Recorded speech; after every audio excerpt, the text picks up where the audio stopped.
بسم اللہ الرحمن الرحیم۔ صحیح بخاری حدیث نمبر 1 آپ صلی اللہ علیہ وآلہ وسلم فرما رہے تھے کہ تمام اعمال کا دار و مدار نیت پر ہے اور ہر عمل کا نتیجہ ہر انسان کو اس کی نیت کے مطابق ہی ملے گا۔ پس جس کی ہجرت ترک وطن دولت دنیا حاصل کرنے کے لیے ہو یا کسی عورت سے شادی کی غرض سے ہو، پس اس کی ہجرت ان ہی چیزوں کے لیے ہوگی جن کے حاصل کرنے کی نیت سے اس نے ہجرت کی ہے۔ حدیث نمبر 2۔ ایک شخص حارث بن حشام نامی نے حضرت صلی اللہ علیہ وآلہ وسلم سے سوال کیا تھا کہ حضور آپ پر وحی کیسے نازل ہوتی ہے؟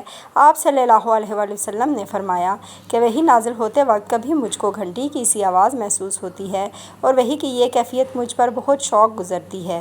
جب یہ کیفیت ختم ہو جاتی ہے تو میرے دل و دماغ پر اس فرشتے کے ذریعے نازل شدہ وحی محفوظ ہو جاتی ہے، اور کسی وقت ایسا ہوتا ہے کہ فرشتہ بشکل انسان میرے پاس آتا ہے اور مجھ سے کلام کرتا ہے، پس میں اس کا کہا ہوا یاد رکھ لیتا ہوں۔